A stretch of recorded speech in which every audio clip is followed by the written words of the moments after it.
ओम नमो भगवते वासुदेवाय। कार्तिक मास की कृष्ण पक्ष की एकादशी को रमा एकादशी, यम एकादशी, पाप हरणी एकादशी भी कहा जाता है। यह तिथि भगवान विष्णु को अत्यंत प्रिय मानी गई है।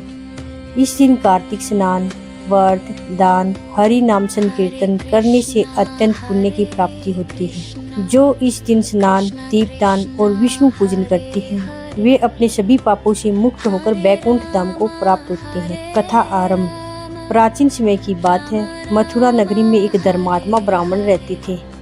उनका नाम था मूरा शर्मा।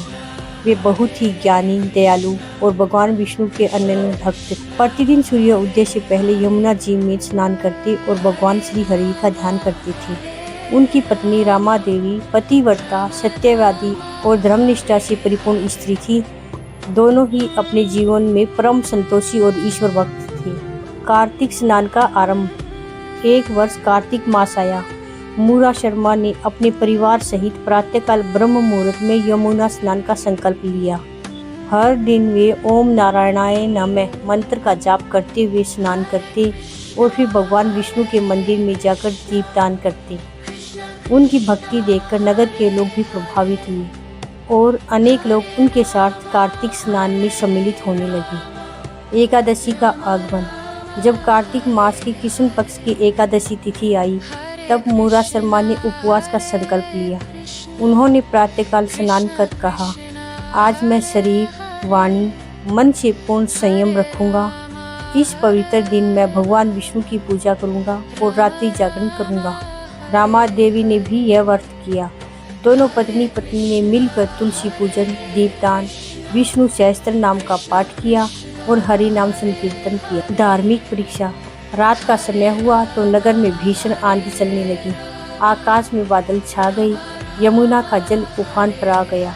लोग भयभीत होकर घरों में छिप गए, परंतु मूरा शर्मा और रामा देवी डरे नहीं। वे दीप लेकर तुलसी वृंदावन के पास बैठ गई और भगवान से प्रार्थना करने लगी। हे नारायण, यह कार्तिक एकादशी आपकी दी हुई है।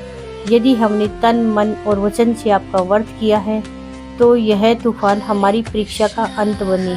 उनकी प्रार्थना के कुछ ही समय बाद आकाश में बिजली चमकी और भगवान विष्णु का दिव्य रूप प्रकट हुआ।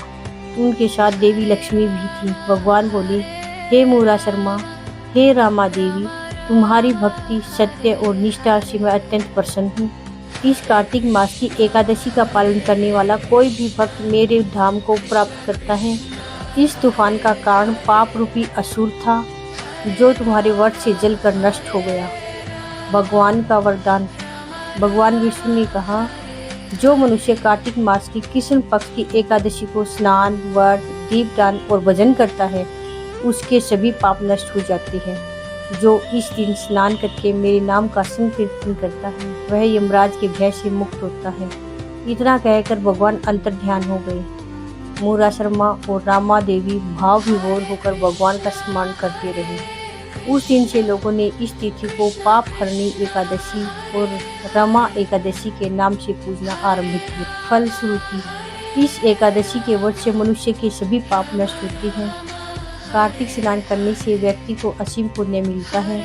जो श्रद्धापूर्वक रात्रि जागरण कर हरि नाम लेता है वह विष्णु धाम को प्राप्त होता है।